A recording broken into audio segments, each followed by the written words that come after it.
Welcome to Your Family Dog, a podcast dedicated to helping families love living with dogs.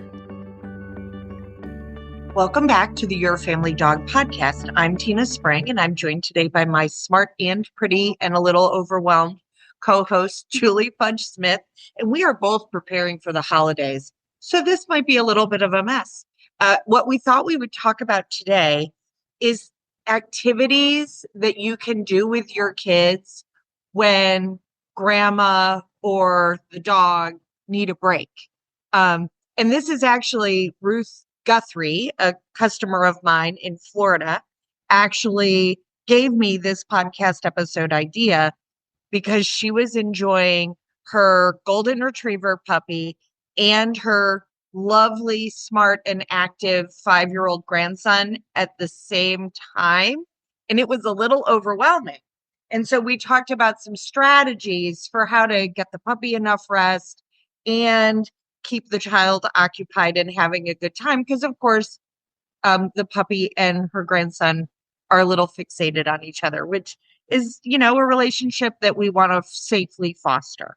So as is typical, I did the long-winded introduction, and now Julie gets to have the first jump at our topic today. Okay. Well, when Tina brought this up, I drew a complete blank. I'm like, yeah, that's a great idea. I have no idea.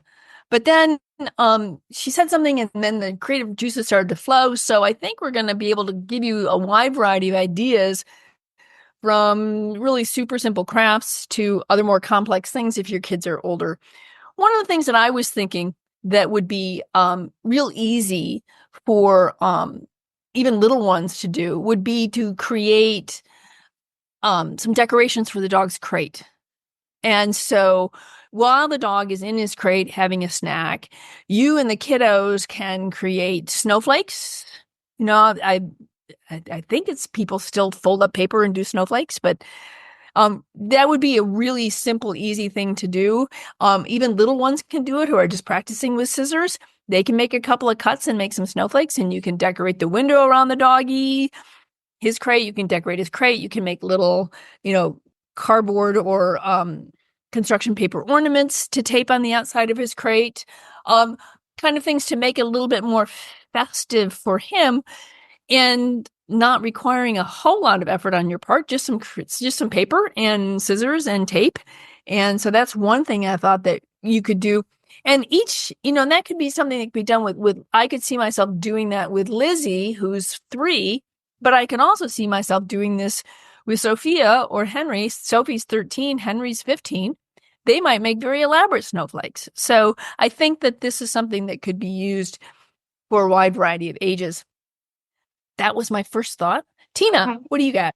So if you're traveling or if you're having grandma or other relatives in, King Arthur makes a deluxe and a more basic dog treat kit that is a wonderful activity that takes up a little bit of time and allows the kids and the family to do something that's really a gift for the dog, while the dog is maybe getting to do something else, right? And I believe it comes even with a little biscuit cutter that is like a little dog biscuit program. So King Arthur is high quality flour. While I don't use a bunch of grains with my dogs, I have found that the King Arthur products made with King Arthur don't seem to cause many issues for them. So I'm pretty comfortable recommending that kit. I will also say that there are a bazillion dog related crafts that you can find on YouTube. So it has a visual. You're not being a boss of the child. The child can, especially older kids, can even watch the videos themselves. But getting the materials ahead of time so that your child has some options available before we hit the truly nutty season is a win. Yes, I was going to say that's the key is having it available so that when you're like, okay, the dog needs a break, we need something to do. Hey, look, I have an idea for a craft and I have these things. One of the things that I do is I make baby blankets out of a lovely flannel. And I always have scraps left over. So what I do with those is I take long strips of them, tie a knot at the end, and then do a super tight braid and then knot the other end. And I make these tug toys for dogs. And so that's something that a kid could easily do and learn how to braid. And so it doesn't have to be a very elaborate thing. It can be something super easy to do. But that's a fun one. I've made, and my grandkids seem to enjoy making tug toys for dogs. And you can make them any length. I've made them for little bitty dogs. I've made them for great big dogs. It's really easy to do. One of the things that I was going to say, if you, I would actually reiterate what Tina said about King Arthur. That's exclusively the flower that I use. And I have had incredible success with pretty much every flower and every mix that I've gotten from King Arthur. So I can highly recommend it. I have not done their dog biscuit one, but I wouldn't hesitate to recommend it since all of their other mixes have been really terrific for me. I also have a recipe that was given to me by a client several years ago called Snickerpoodles. And I can include those as that recipe as well. And one of the things that we ended up doing was buying a cookie cutout, a cookie cutter in the shape of a squirrel. And that's been really fun because we make dog biscuits and dog houses and squirrels. And and I think you can get that. That's pretty easy to find. I found really terrific cookie cutters online. You can probably find that on Amazon, but I think I got mine at Sur La Table. But anyway, squirrel is always a fun one. One of the other things I was thinking that would be a good thing that, I think this would be a good project for like kids of all of ages to work together. If you get a sewing machine, you can take like this really soft flannel that you can get at Joann Fabrics, usually on sale, half price. You can get really cute prints. It's called their snuggle flannel. You can make a pillow for your dog. So have your kid just sew 3.5 seams, just boom, boom, boom, boom, a little bit on the top, leave it opening. Then you turn it, and then the little ones can help stuff it with pillow stuffing. And then you can just sew the end, and voila, you got a new pillow for your dog. And you could even make it a very festive Christmas pillow if you want. There's some really cute flannel on sale right now at Joann's that are Christmas fabric. So that's another one. And stuffing is not very expensive at all. You can get that also usually on sale at Joann Fabrics. So that's another idea, is make a pillow for your puppy. So there are 2 books I recommend to families for when you don't have time to think, you don't have the bandwidth to think. One is Colleen Pelar's Puppy Training for Kids. I find that works for younger kids, probably up to about 8 years old. And then in addition, I recommend Kyra Sundance's Dog Tricks for Kids. It includes not only excellent things that you can pretty quickly train a dog to do, but it also includes activities that don't involve the dog, which I love, because having that break for our kids and our dogs is a win completely. To be able to separate them and be like, okay, we're going to do this to be of service to the dog. It includes all sorts of things, from making a treat bin or a treat container out of flower pots, to making cute dog blankets, or making other toys and interactive things that kids can do with the dog. That sounds great. The other thing, when you were saying that, it reminded me of some of the things that I have done in the past that were DIY intelligence toys. So while the dog is napping or taking a break, you can have your kids make these little DIY things. One of the things that I did was I had a little square box that was 6 inches by 6 inches by, it was a cube. It was basically 6 by 6 by 6. And it perfectly held 9 toilet paper tubes, 3 across. And so what I would do is I'd save the toilet paper tubes, put them in the box, and then I would put treats in the toilet paper tubes, right? And then seal up the box, not with tape, but the flap over flap thing. And so, your kids could do stuff like that. That's just really easy. Or another quick one I have found is I'll take paper roll paper towel roll tubes or toilet paper tubes, pinch off one of the ends, put some treats in there, pinch the other end. Voila, you've got another DIY intelligence toy. While the dog is napping, you could set up one of the things we've talked about in a previous episode is a Hansel and Gretel trail. So you could have your little one set up a trail with dog treats or dog kibble or Cheerios. So when the dog comes back from doing his nap, now it's got an activity that's already been set up and the kids have spent time doing that. So I think that there's lots of quick and easy things, but once again, keeping in mind, for the next couple of weeks, just make sure you save all your paper towel rolls and your toilet paper rolls. And gosh knows how many boxes we get in the mail, just save little boxes and stuff. In fact, I was saving a bunch of little boxes because I was making tanks for my grandson's stuffed animals. So, because I made him a tank costume at Halloween. So, he went as a tank. So I made a little tank costume for his prairie dog, Sam. And so I was saving all these little boxes, but now I've got all these great little boxes that I can use for things that my dogs will have fun with when the grandkids come over and that they can put together for the dogs. So one of the things I really like as an activity for families is to have different kids get different colored small Post-it notes and flip through these books of tricks they'd like their dog to know or activities they'd like to learn to do so that you can really customize it for each child. It's not everybody has to do exactly the same thing because engaging the teenager and engaging the toddler might be a little bit different. So it even allows busy parents and grandparents to navigate because we've asked the kids to kind of flip through and come up with some things that they'd like to do, then we can prepare for that and kind of make sure that we collected up those toilet paper tubes.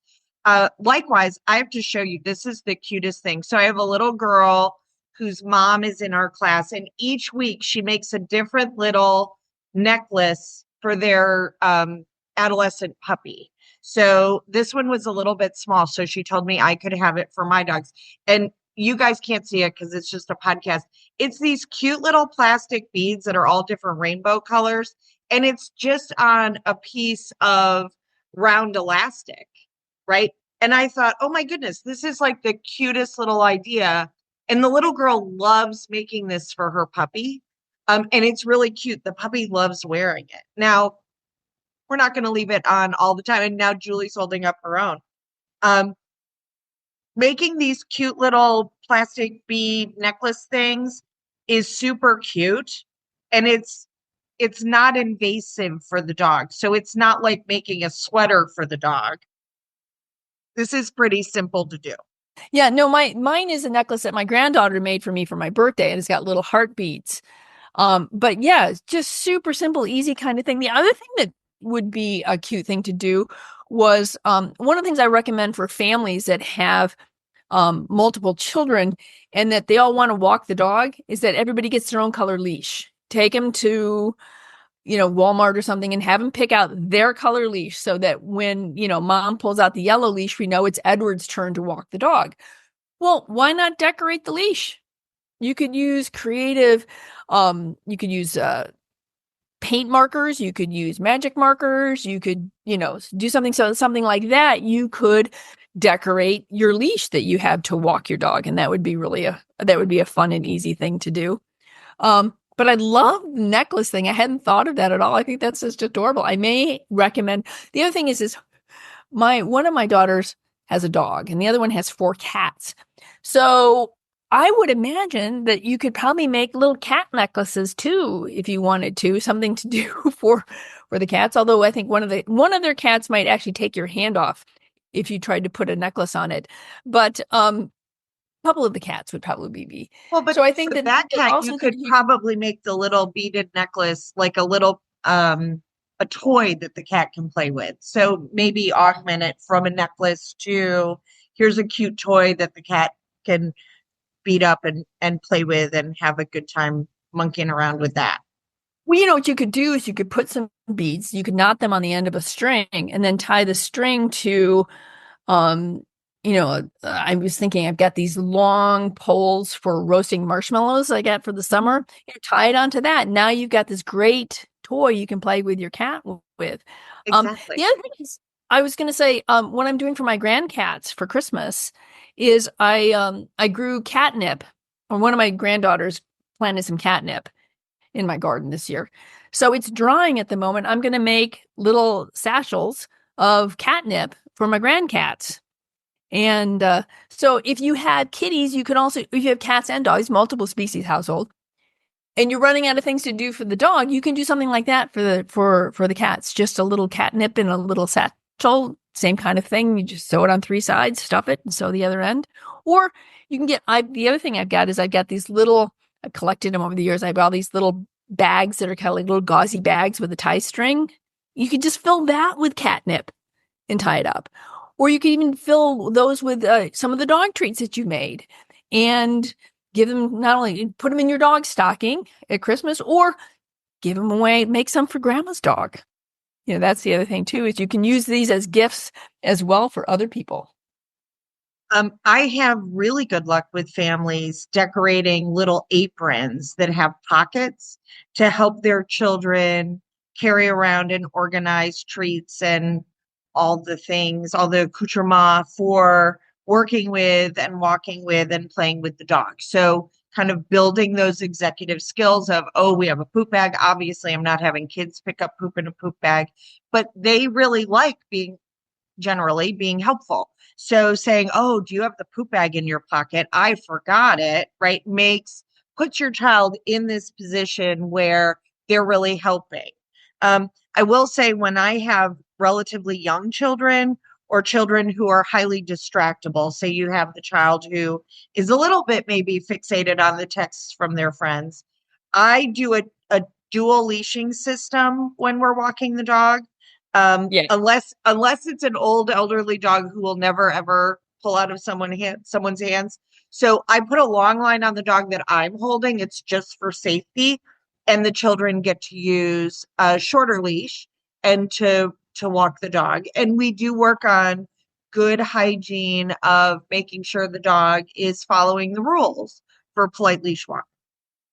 Yes, I double leash a lot, and I think it's a really effective way to teach a child how to manage a dog and keep it safe for everybody.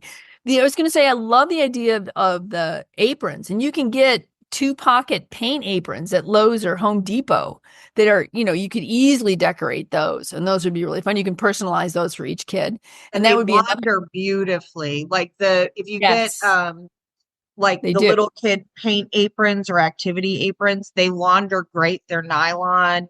Fabric paint sticks to them.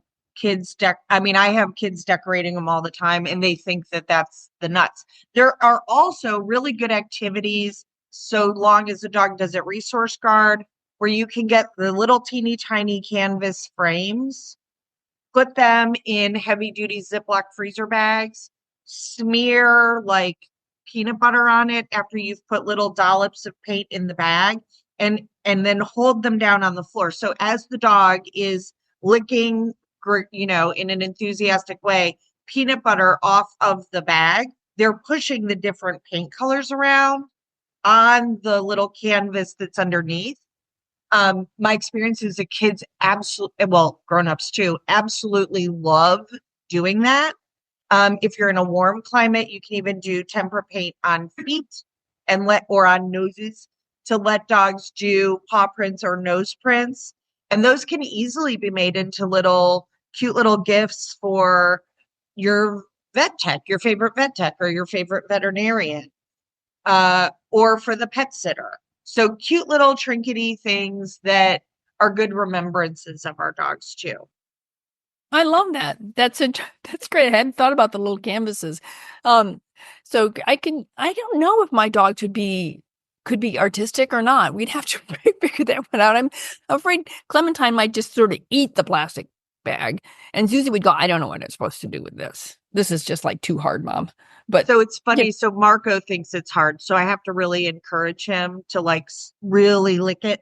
But he did eventually. Well, Susie thinks Kongs are hard, for goodness sake. Zuzu, I mean, I cannot give Zuzu a frozen Kong because she's like, it's broken. I can't possibly do this if it's frozen. So, whereas, Clementine is not, Clementine can handle a frozen Kong. So, like we talked about making a tree and ornaments for the dog, I will say if you have a wire crate, that can be a little bit dicey. So then we just hang it on the refrigerator, right? So it's still the dog's Christmas tree. It's just not necessarily hanging on the crate. Right. Or you could, if the crate's by a window or a wall, you could put it on the window or the wall, right nearby. Exactly. I also, a lot of times kids will make ornaments for cats, dogs, lizard, bearded dragon, whatever, that can actually just hang on the regular Christmas tree. So I am a big fan. All of my pets have always had ornaments on the tree, and it's a wonderful remembrance, even when our pets are gone. Yeah, I was thinking about, Emma had a little ornament when she was a kid. It was a Santa Claus, and he was kind of a spring. He was a little metal spring, and we were training a service dog at the time, and Journey bit or chewed on the end of the Santa, the metal, and there's little teeth marks in the metal spring, and Emma was upset, and I said, oh, but Emma, you're so lucky, because years from now, when you pull out that ornament and you hang it on the tree, it will always be a remembrance of Journey. You will always have that as part of your heart. And when she thought of it that way, I mean, not that I'm encouraging my dogs to destroy my ornaments. I'm not. But if something like that happens, it doesn't necessarily have to be a disaster. It can be a fond remembrance and a reminder of that dog. Reminds me of when I was taking a quilting class, and this woman was talking about how this woman had finished her quilt and it was done completely, and she had some paint on, and her cat walked through the paint and then across her quilt, leaving little paw marks, and she didn't realize it till after it dried. But the cat died a year later, and so for years after that, she had this quilt with these paw prints on it that was a reminder of her cat. And I thought, that's a nice way of turning something that seems like a disaster into something that could be wonderful. So bear that in mind, that you might be able to do something like that. I've got hang up my cottage when you're talking about the notes. I've got footprints that were made into butterflies of some of my grandkids. And, I just love having that kind of thing. So, yeah. Yeah, it's fun. And I will say, so Julie and I are both grandparents, right? We're grandparent age. So we don't have all the cute little arts and crafts that moms and dads who are currently parenting littles have. I kind of miss that. I love when I get to go to a school program and they send me kids arts and crafts as a thank you. It's my favorite thing. Yeah. Yeah.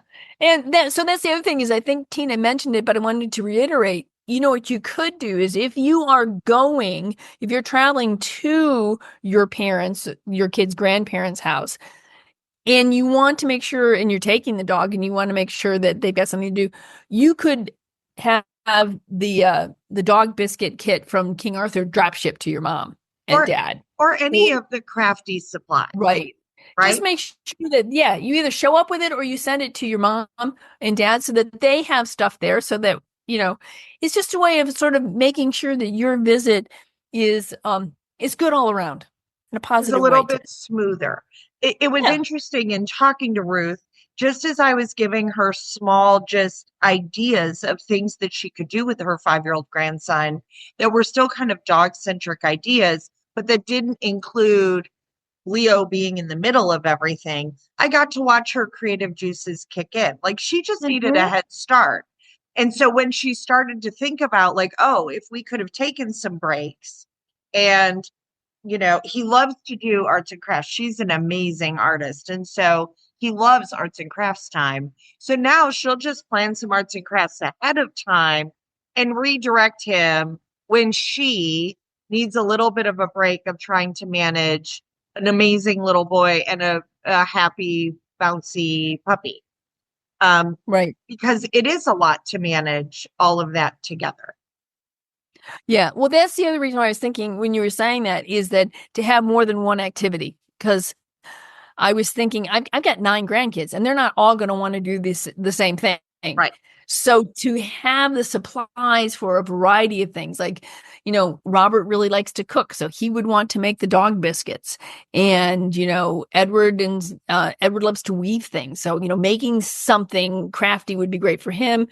Another one of mine might want to, practice using his scissors. So it doesn't have to be a lot of supplies, but to have a variety of supplies and a variety of ideas so that you're not saying, well, this is what I was going to do and you don't want to do it. Now we're stuck. So have a couple of different ideas going. And that's why I also like the idea of the book of putting the colored tab on the particular activity that you want to do. So just with a little bit of foresight and a little bit of forethought, I think you can have a lot of really good things to help make these visits a much smoother, calmer way to go.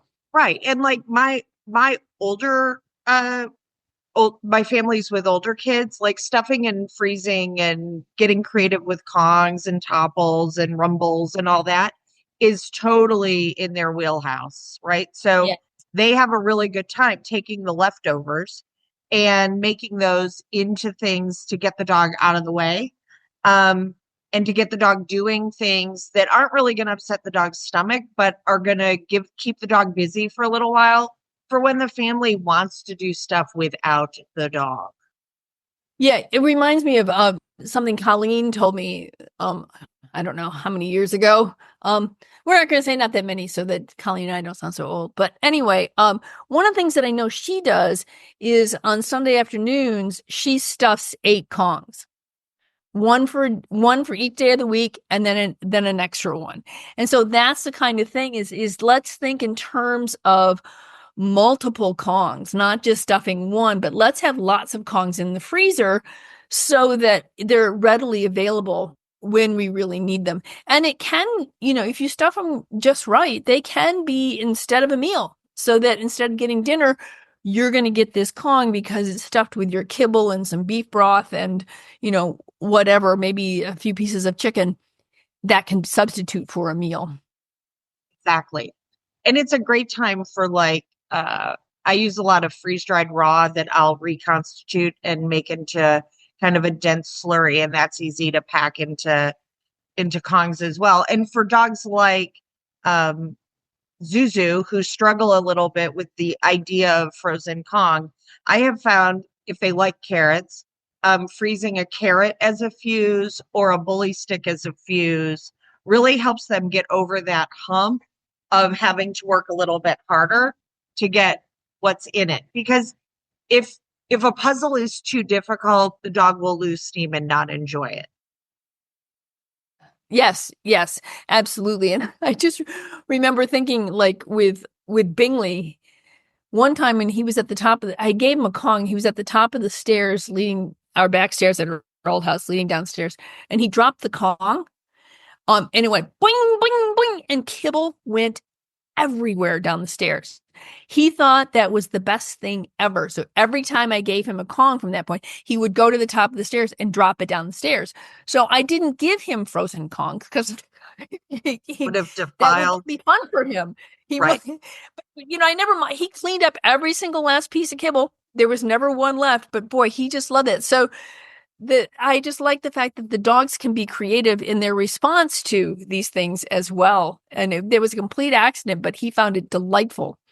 So, right. So just having a little bit of, I'm in a relatively warm climate. I am a big fan of bubble soap with dogs. They really like it. The kids really like it. It lasts 10 minutes. We rinse everybody off and then we're on to the next thing. So none of this has to be like big, elaborate stuff. It doesn't. It can be as easy as teaching the dog to tilt their head and smile for the cue cheese, and then having your grandchild who loves taking photos with their tablet, getting really cute photos of the dog, right? Without a bunch of being frustrated with the dog that the dog's moving. So kind of building in those cameo moments that we really want. Absolutely. So I think if I were to sum this up, I think what we're saying is give a little bit. We tried to give you some ideas for hopefully to get your creative juices flowing. They don't have to be expensive. They don't have to be elaborate, but they do require just a little bit of planning, making sure you have some of these supplies on hand so you can make it an easy transition to do a creative thing while the dog is relaxing in its crate. And you know what? The other thing I want to say is that remember, Tina and I are always saying this, but I just want to reiterate, it's really okay to give your dog a break. You know, your dog does not have to be in every single activity that the family's doing every time, because you know what? You're probably doing him a favor by giving him a chance to calm down, take a nap, and relax, so that it's really okay if you want to take a break from your dog and have a little bit of a chance to relax with your grandkids or your kids and give your dog a break. You're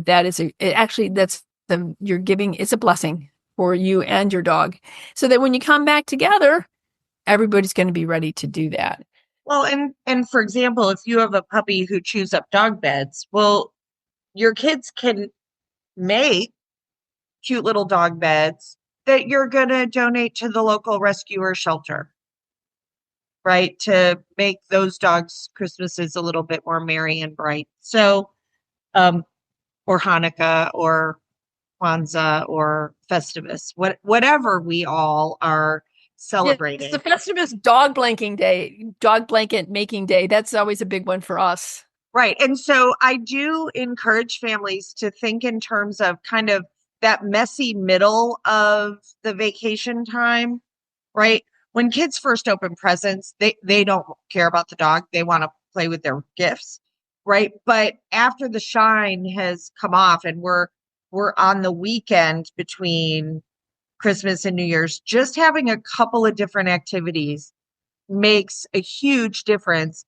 And just a tiny bit of planning ahead really is helpful to just make it easier on everybody, to not have to think. Like the more that we can plan a little bit so we don't have to think on the fly is a win.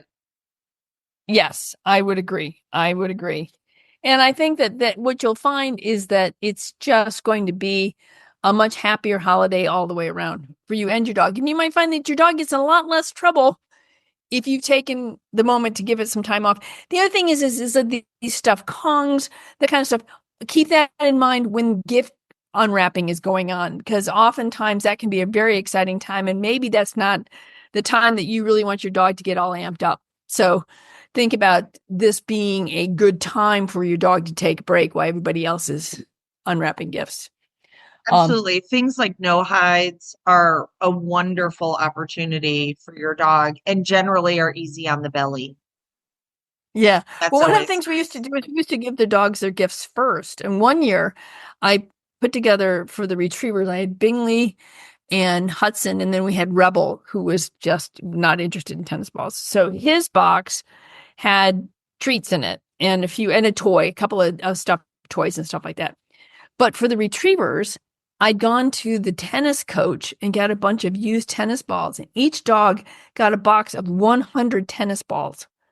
And so and then there were treats hidden in the tennis balls and toys and stuff like that. So each one of them opened their box, and that kept them so happy all day. Of course, I had 200 tennis balls around my house, but nonetheless, you don't necessarily have to do 200 tennis balls. It's just, he gave me this huge bag of tennis balls. So, but even putting, 25, tennis balls, whatever, think about what your dog might be able to do. Maybe give him his gift first. And that really kept the dogs quite happy while we opened the rest of our gifts. So exactly. So just making it a little bit easier to have everybody have a wonderful holiday season with a little more magic and a little less mess. Yes, that's right. And who doesn't want more magic and less mess? So all of us. All of us, yes. Anybody who has any sort of a functioning cerebrum, yes, or cerebellum. It would be the cerebrum, because that would be anyway, never mind. Anybody who is at this point, I just worry about my amygdala. That's it. That's right. Maybe the brainstem, but that's about it. That's right. As long as the brainstem's working and I'm breathing, we're good to go. All But right. yeah, just have a wonderful holiday season, and we'll catch you on the other side as well. I think we have one more recording before Christmas, Chris, so do we uh might. we might. I haven't looked at the calendar. I don't know about you. Yesterday, so we're recording this on the 11th. Yesterday, the 10th, I was like, wait, what? I have 15 days? No. So if you're where we are, only a little bit later, because this will take some time to engineer. No, we're right there with you. That's It's going to right. be fine. That's right. It is going to be It's fun. all going to get done, or it doesn't need to get done. Like, it's good. Cut yourself some break, put your feet up, enjoy an adult beverage, even if that's hot chocolate, that's the good kind that your kids don't know is in the house. Like, spoil yourself a little bit, and you're going to do great. It's going to be wonderful. That's right. When That's right. when you want to go away from everyone, put the dog away, because the dog needs a break too. Yes. And I found that out. I didn't get a lot of sleep last night. And so I was like, I got home from my workout and I'm like, I nearly fell asleep on the way home. So I'm going to go take a nap. And Clementine was downstairs. She stayed downstairs. She was napping. And I was going to put Zuzu out, but then she jumped up on the bed, curled into a little ball and went to sleep. And I went, cool, I can do this. So we all, yes, it was very and understand that me saying like go in your crate is more flexible than that. It can be the dog going and hanging out in the back bedroom and chewing on their beef cheek by themselves, all alone in peace. It can be them doing a kibble search outside in the fenced backyard. Like, there's lots of options, but right. they just like we sometimes just need a break from the noise and activity. Our dogs do too. They're not used to everyone being home all the time. Yeah. Yeah. So all right. Well, Merry Christmas, everyone. And if all of the other holiday celebrations too. It's Christmas for us. It's other things for other people, and we love that and celebrate that too.